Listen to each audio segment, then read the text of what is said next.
fiction comparable to that of Fox's female martyrs.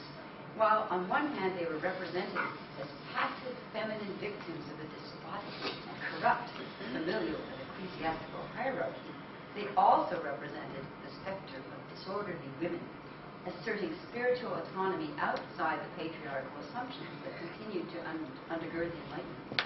In a religious vocation, women could opt out of their patriarchal role as vessels of the succession of property, or their civic role as nurturers of the New Britain or of the French Republic.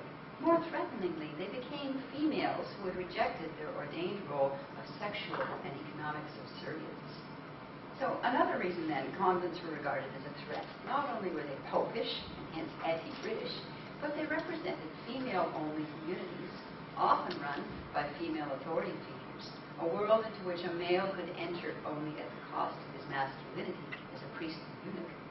This conventional blurring of convent and seraglio, of proto-Gothic anti-Catholicism with prurience, which dominates the convent literature from our period, this is the 17th century, through to the 19th century, suggests the power of this image of the autonomous community of females on the male popular imagination. So the convent becomes orientalized, if you like, as both a threat to British social structure and identity, and as a concomitant threat to masculine dominance.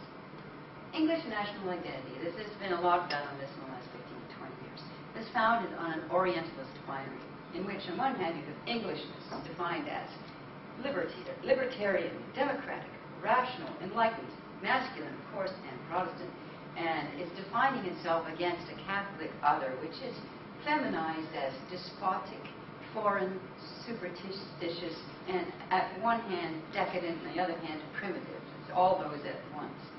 The convent focuses these issues more intimately and intensely through the lens of gender, representing Protestant English women as both potential victims, or if they were actually converted, as potentially seditious threats. So, as Acosta points out, through the anti-Catholic subgenre of the convent novel, in which Protestant women are either abducted into, I'm going to get you to the next here, this is the locus classicus for this kind of literature, although this wasn't about Protestant Britain, this was, of course, rationalist France, Diderot's La Religieuse, which was made into a movie in the 60s, and we'll look at those images in a moment. Women were either abducted into or forced by circumstance into convents, and hence imminent conversion. This takes its rise from the 1760s, but it actually goes back much, much further. Most popular British representations of the convents, and we're going back to Shakespeare here, resoundingly evoke all the qualities of Saidian Orientalism. The emphasis on sexuality, repressed or controlled. I mean, every school child who's read Hamlet knows about getting to a nunnery. Vividly embodied in the idea of close-kept groups of nubile young women whose sole purpose was to await consummation by their master, whether spiritual or physical. The notion of idleness, the concept that nuns did nothing all day, one of the chief pins of the Reformation critique of contemplative orders. The image of luxury, as convents were often associated with the aristocracy and the decadence of the Ancien Regime or the Catholic Church, take your pick. The theme of despotism, both parental and the recurring narrative of daughters forced into religious vocation to accommodate the family's views, and religious, the authoritarian structures associated with Catholicism. In anti-Catholic convent narratives, women are represented as being deprived of their freedom by a tyrannical family or church. But more important, the emphasis is on them being taken out of circulation, away from their domestic duties as wives and mothers. And this is an image of one of the nuns being put back into circulation by the young man. This is, of course, Susanna, the heroine of the novel. And she's being rescued from the convent. There's the rope ladder, young handsome god dressed as a monk, of course. And the whole monk-nun thing was also very popular at this time. So a repeated theme is that wasted women, as Acosta says. Blooming youth, languishing amidst the cold stone of the cloister, subject to unnatural privation or to the perversions of repressed sexual desire, whether autoerotic or that of authority figures. And so Diderot's La Religieuse deals with all of that. Enclosure is typically represented as a living death, its inmates subject to depression, paralysis, apathy, an image from the 1960s movie. What is her name? Anna Karina. And there she is in one of the more erotic scenes, partially dressed. I'm not sure what the relationship to the crucifix is, and I'm not sure I want to know. But in any case, this movie caused a huge brouhaha in the 60s when it came out. But it shows the sort of long-standing nature of this kind of narrative. All the variations on this classic theme are based on the assumption that religious vocation denies woman her primary purpose in life. Feminine freedom, feminine subjectivity are defined as necessarily sexual. A woman cannot be fulfilled as a human being without heterosexual love and reproduction. The natural desire of any woman was romantic marriage. This is the backbone of 18th century narrative, the novel.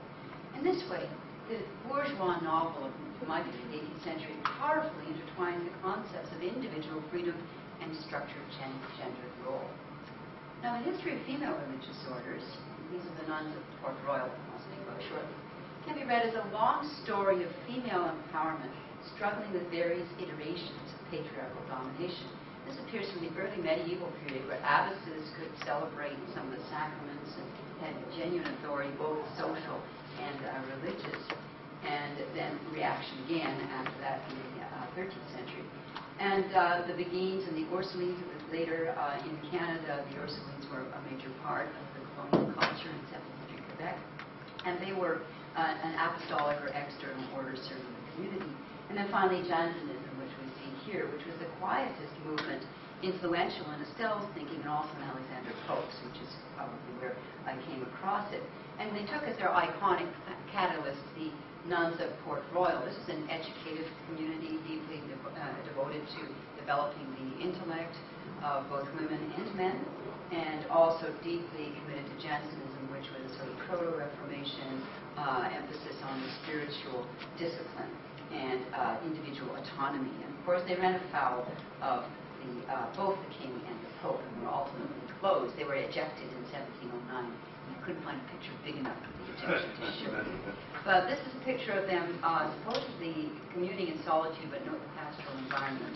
And there they are answering for their beliefs.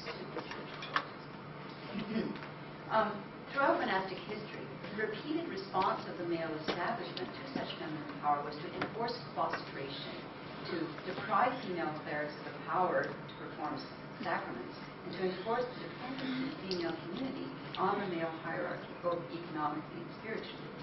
So endemic to the history of the convent, as to perhaps women's spirituality in general, is the phenomenon of women's spirituality as a contested site. Women's spiritual nature, when interpreted as a symbol of independence from feminine biological destiny and social inferiority, elicited continued masculine intensive control, which took various forms, but which shared the common strategy of identifying the woman's spirit closely with her body and defining and controlling women as fundamentally sexual beings. Chidori says the nuns were enclosed because they were both saints and sexual beings.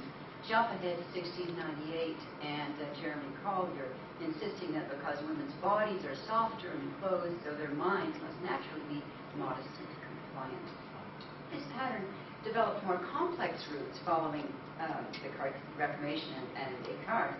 As I suggested earlier, when women's subjectivity and inner life were recognized, it promptly became incorporated into the hardened gender categories, in which the mind was both a reflection and an extension of the body.